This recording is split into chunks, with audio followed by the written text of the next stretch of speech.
जय श्री राम। ओम गुरु ब्रह्मा गुरु विष्णु गुरु देवो महेश्वर गुरु साक्षात् परम ब्रह्म तस्मै श्री गुरुवे नमः। तस्मै श्री गुरुवे नमः। तस्मै श्री गुरुवे नमः। सर्वप्रथम समस्त भक्तों के शरणों में शतकोटि प्रणाम। आज मैं आप लोगों के सम्मुख हमारी धर्म की इतिहास के बारे में कुछ आप लोगों को बतलाना चाहता हूं, और आप लोग इस बात को मन से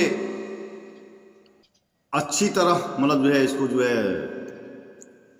इस विषय के बारे में आप लोग भी थोड़ा बैठ करके सोचें।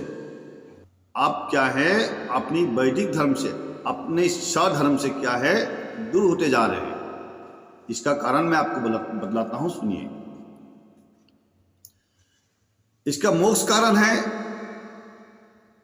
माया गुरु, माया शास्त्र, माया गुरु और माया शास्त्र। इस माया शास्त्र के में अगर आप घुस गया तो फिर आप दोबारा निकाल नहीं सकते, फिर दोबारा बाहर नहीं आ सकते। आप अगर बाहर आ भी गए तो मान लीजिए आपका वो क्या है, परमात्मा का कृपा है जो आप उस माया से आप निकाल के आ गए। आप लोगों को पता है कि हमारे पहले एक ही वेद था, एक ही वेद था, लेकिन उस वेद को हर एक लोग जानना समझना बहुत मुश्किल था। इसीलिए परमात्मा ने उस वेद को वेद व्यास के द्वारा 4 भागों में क्या है विभाजन किया, मतलब भाग किया। फिर चारों वेदों को पहले जो लोग थे वो लोग जानते थे, पहले लोग वो जानते थे, उसको समझते थे, लेकिन अब उस चारों वेद को जानना मुश्किल है। फिर भी दोबारा उस चारों वेदों का पूरा हमारे धर्म की जो मार्ग है वो लेकर के 17 जो पुराण है उस पुराण में समाहित करके हमको क्या है प्रदान किया है। उसके बाद 17 पुराण के बाद हमारे और एक पुराण जो बहुत बाद निकला है वो भागवत, वो है भागवत। भागवत एक धर्म पुराण है। भागवत क्या है, एक प्रेम रस है। परमात्मा से किस तरीके से मन लगाया जाए, परमात्मा को कितना हमने ध्यान से, परमात्मा को हम कितना लगन से भक्ति करना है, उसका विधान दिया गया है भागवत। लेकिन भागवत में संपूर्ण तत्व हमारे धर्म का नहीं है। सिर्फ हमारे को भागवत क्या देता है, एक भक्ति प्रेम प्रदान करता है। उस भक्ति प्रेम को हमने जानना है और भक्ति प्रेम के द्वारा परमात्मा को किस तरीके से हमने भक्ति करना है वो चीज हमको भागवत सिखाते हैं। बाकी 17 पुराण हमारे पूरे धर्म की इतिहास तत्व वो हमारे को बतलाता है।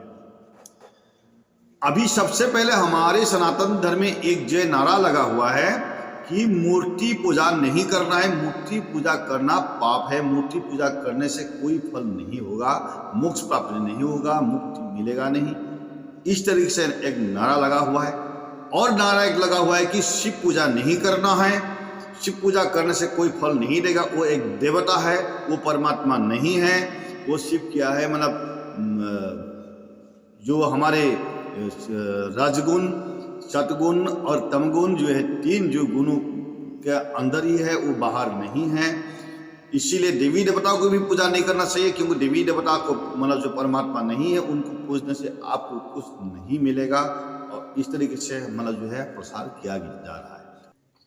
लेकिन आज एक चीज आपको हमने बतलाने जा रहा है। जो 17 पुराण हमारे हैं, 17 पुराण के बाद बहुत बाद भागवत हमारे बीच में आया है।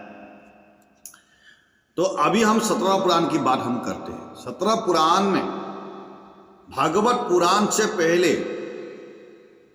एक बढ़िया चीज हमारे एक तत्व लिखा गया है। आप लोग और हम लोग पहले भी सुन के आए हैं कि जो है असुर और देवता के बीच हमेशा युद्ध होता है, और देवताओं के साथ मनुष्य का क्या है संबंध है, लेकिन असुरों के साथ कोई संबंध नहीं है। और इसीलिए हम क्या करते हैं, देवताओं के शरण में रहते हैं, असुर के शरण में हम नहीं जाते। इसीलिए असुर हमेशा ये सोचता है कि जो है मनुष्य असुर को ही माने, देवता को न माने। इसलिए असुर हमेशा ये कोशिश करता है कि मनुष्य को हमेशा हमारी शरण में लेके आओ, और मनुष्य हमेशा क्या सोचते हैं कि देवी देवताओं के शरण में रह करके, हम अनुशासन में रह करके, हम संस्कार में रह करके परमात्मा को भजना करें और परमात्मा को पाएं। इस तरीके से हमने कोशिश करते हैं देवी देवताओं के साथ रह, क्यों? इसीलिए देवी देवता हमारा क्या है, ज्येष्ठ है, लेकिन हम इस चीज को नहीं समझते। अब आया है कि जो है ये नारा क्यों लगा हुआ है कि देवी देवता को नहीं पूछना है, शिव जी को नहीं पूछना है, शिवलिंग को नहीं मानना है। इसके खिलाफ जो बसंत मतलब आ रहे हैं हमारे बीच में, उसके बारे में अभी मैं आप लोगों को बोलने जा रहा हूं।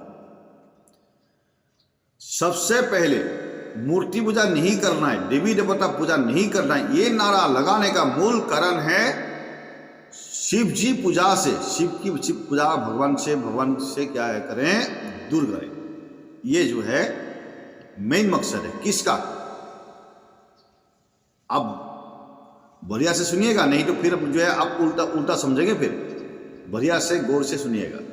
शिव जी को नहीं पूजना है, मेन कारण क्या है, शिव जी की पूजा से, शिव भक्ति से लोगों को दूर करने का मेन मकसद है। ये एक बहुत राजनीति है, धर्म में भी एक राजनीति है, क्योंकि देवता और असुर की जो झगड़ा है, उन झगड़े के कारण इन जो है धर्म के अंदर भी परमात्मा को भी मतलब राजनीति करना पड़ रहा है। तो इसीलिए हम आप लोगों को बोलने जा रहे हैं कि असुरों को दमन करने के लिए, असुर को नाश करने के लिए परमात्मा भी क्या करते हैं, कुछ ना कुछ जो है अपनी राजनीति करते हैं। तो उस राजनीति को हमको समझना चाहिए और उस राजनीति को हमको जानना चाहिए, तब उसी प्रकार से हमको क्या भगवान की प्रार्थना करना चाहिए। शिव जी से दूर करने का मूल कारण है असुरों को शिव जी के से दूर करें। असुर जो है शिव की उपासना से और वैदिक धर्म से दूर करें, ताकि जो है उनको पुण्य प्राप्त ना पाए, ताकि वो पुण्य प्राप्त ना करें और शक्तिशाली न हो। इसीलिए एक ये जो है नारा परमात्मा के द्वारा ही लगाया जा रहा है, लेकिन इसमें कुछ वे अच्छे लोग भी फंस रहे हैं, असुर भी फंस रहे हैं। जो इस चीज को नहीं जानते हैं वो फंसे हुए हैं। अब कैसे फंसे हैं वो चीज आपको मैं समझाने जा रहा हूं। बहुत पहले असुरों ने ब्रह्मा से प्रार्थना की थी कि हे प्रभु, हे प्रजापति, हमें वो वरदान दे, हमको कोई भी लोग, शायद देव हो देवता हो, कोई भी हो, हमको मार ना सके, और अगर मार सकता है तो फिर सिर्फ शिव भगवान ही हमको मार सकते हैं, मार पाएंगे, और कोई नहीं मार पाएंगे शिव के अलावा। और दूसरी बात है, जब हम सभी भाई एक जगह पे मतलब जो है एक स्थान पर एकत्रित होंगे, तभी शिव जी है हमें मार पाएंगे, नहीं तो नहीं मार पाएंगे। ये वरदान दीजिए। तो उसी प्रकार जो है ब्रह्मा जी ने वरदान उसको दे दिया।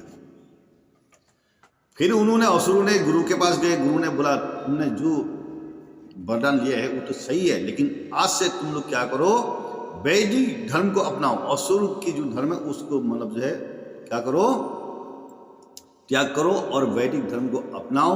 वैदिक धर्म को अपना करके शिव जी के शरण में रहो।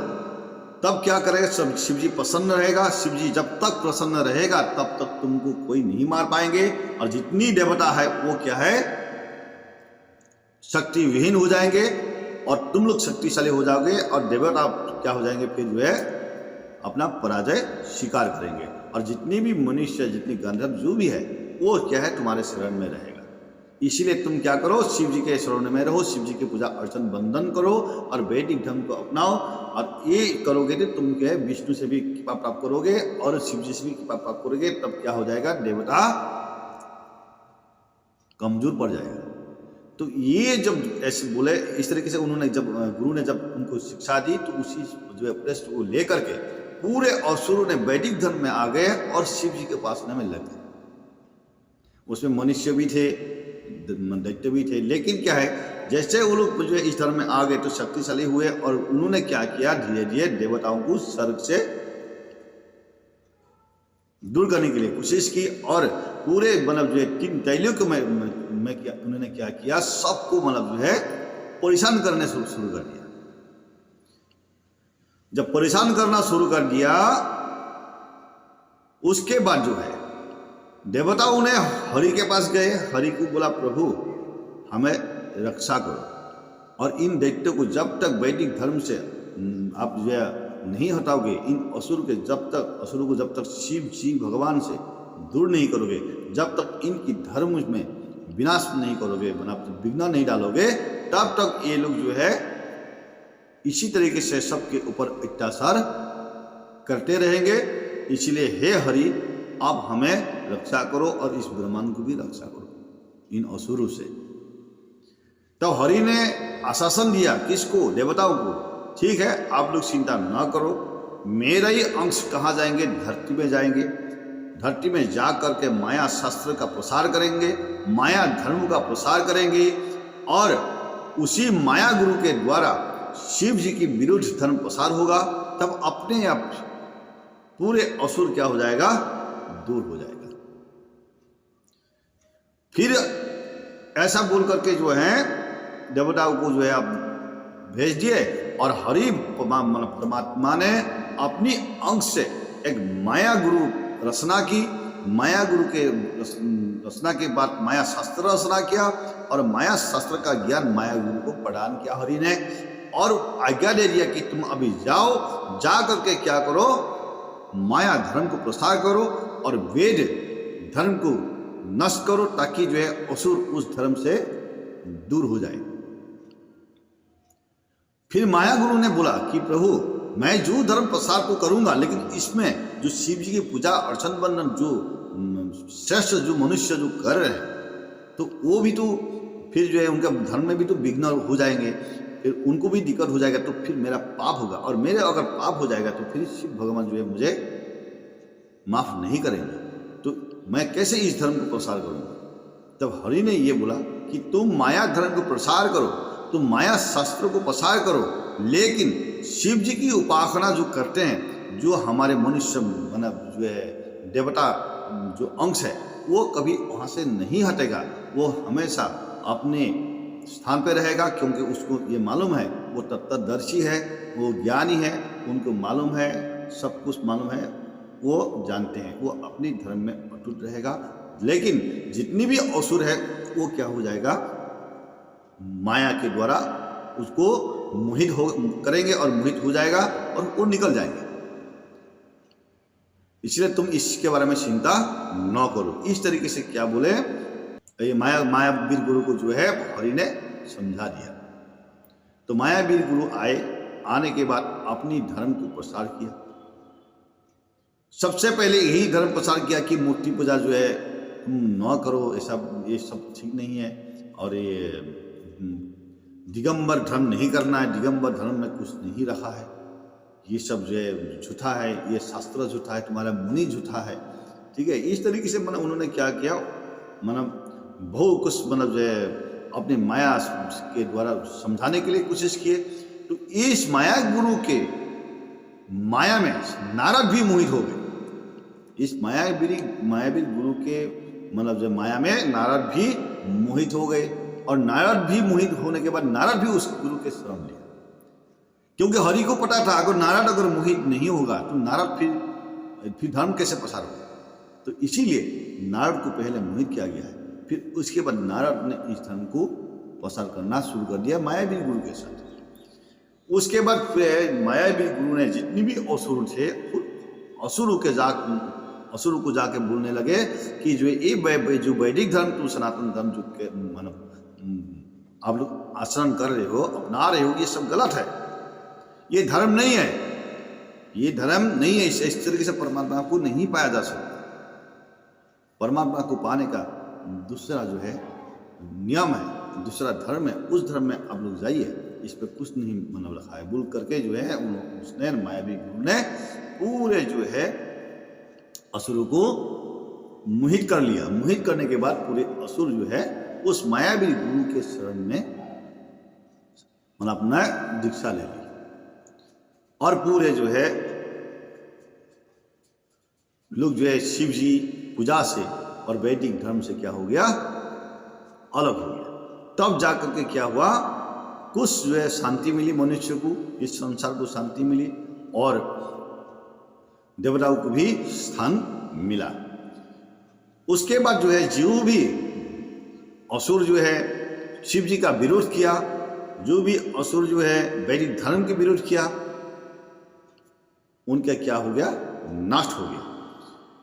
फिर जो है जो मायावी गुरु थे, फिर उन्होंने हरि से प्रार्थना की, प्रभु आपने जो मुझे जो दायित्व दिए थे उस दायित्व को मैंने पालन कर लिया है, जो मेरे को आपने जो काम सौंपा था वो काम मैंने संपूर्ण कर दिया है। हरि अभी मुझे स्वर्ग में जाने की आज्ञा दे दे। फिर हरि ने बोला नहीं, अब तुम स्वर्ग में नहीं आ सकते, तुम्हारा काम अभी संपूर्ण नहीं हुआ है, कली युग आ रहा है। कली युग में इसी तरीके से असुर बहुत आएंगे, असुर के द्वारा जो है हमारे जो भी भगत है वो परेशान रहेंगे। इसीलिए वहां जाके तुम फिर दोबारा इसी धर्म को फिर जो है प्रसार करना है और तुम्हारे जितने भी अभी शिष्य है उनके द्वारा पूरे धरती में जो है तुम्हारा धर्म प्रसार होगा।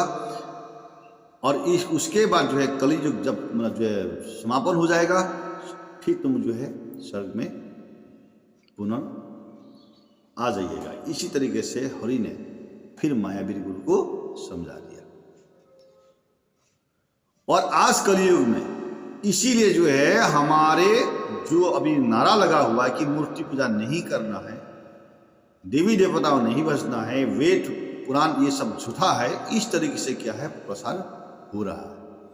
तो हम अभी आपको ये बतलाने जा रहे हैं कि जो है इसका मतलब आप लोगों को समझ में आना चाहिए कि शिव जी समस्त जो है जगत का गुरु है, लेकिन फिर भी कोई इसको पहचानता नहीं है और जानता भी नहीं है। शिव जी का उपासना जिसने भी की उसको मालूम है शिव जी से क्या मिलता है, शिव जी से मतलब क्या प्राप्त होता है, उसको अच्छी तरह पता है। और हमें भी इस पाना की शिव जी की उपासना जो सही उपासना जिसने भी की है उसको अनुभव भी है और महसूस भी है, लेकिन अन्य को ये चीज़ नहीं पता। इसीलिए हम जो है आप लोग से कहने जा रहे हैं कि वैदिक धर्म की खिलाफ लोग क्यों हो रहे हैं। सिर्फ ये हरि का माया है और हरि ने ये माया इसलिए रचना की है असुरों को जो है इस धर्म से अलग करने के लिए। इसीलिए असुर तो इस धर्म से अलग होगा ही होगा, चाहे मैंने समझाऊंगा तब भी वो मानेगा नहीं, क्योंकि वो उसका ये है क्या है, हरि का माया उन्होंने पहले हरि ने बुलाया। असुर कभी भी उसके माया में नहीं बच सकता, उसके माया पे मोहित होना ही होना है। लेकिन जो सही परमेश्वर भगवान की जो है जो आराधना करेगा वो अपनी इस धर्म पे रहेगा और परमात्मा का पूजा अर्चन बंधन सब करेगा। वो किसी का अन्याय करने के लिए नहीं जाएगा, लेकिन हमारे अन्याय तो जरूर करेगा। पहले भी क्या है, पहले भी हो क्या है, अभी भी हो रहा है, लेकिन सनातन धर्म को कभी समापन नहीं कर सकता और किसी की हिम्मत नहीं है। इसीलिए मैं सभी हमारे सनातन धर्म वालों को मैं निवेदन करूंगा, आप लोग पहले अपने सनातन धर्म की पुराण को देखिए। और मैं जो आपको ये बतलाया हूँ शिव महापुराण ज्ञान संहिता में आप अच्छी तरह इसको देखिए और पढ़िए, उसके बाद आप लोगों को इसका पूर्ण विश्वास होगा। इसलिए मैं आपसे निवेदन करता हूँ। और दूसरी बात ये भी आपको एक चीज बताता हूँ, जब तक परमात्मा का कोई भी एक नाम सामने रख करके अगर धर्म प्रसार नहीं करेगा तो कोई उस पर जाएंगे, उस धर्म को अपनाएंगे? नहीं अपनाएंगे। इसीलिए परमात्मा का नाम रहेगा, हर धर्म में परमात्मा का नाम आगे रहेगा, लेकिन उसके कर्म के ऊपर डिपेंड होगा, किस कर्म के अनुसार वो क्या है परमात्मा का उपासना कर रहे हैं। इसीलिए धर्म के साथ साथ, भक्ति के साथ साथ अपने कर्म को भी करना है बढ़िया से। यही आप लोगों से निवेदन करते हुए मैं आप लोगों को प्रार्थना करूंगा, आप लोग अपने धर्म पर अटूट रहें, सदा भगवान का, परमात्मा का नाम ले, कभी भी जात पात भिन्न पर भेदभाव ना करें और परमेश्वर का ज्ञान जो है उपासना करते रहे और सबको मतलब जो है बराबर देखें, ऊंच नीच न देखें। और अगर ऊंच नीच आप देखते हो तो फिर आप कभी भी स्वर्ग या वैकुंठ या मुक्ति नहीं पा सकते। ये आप लोगों को मैंने सूचित कर दिया। जय श्री राम।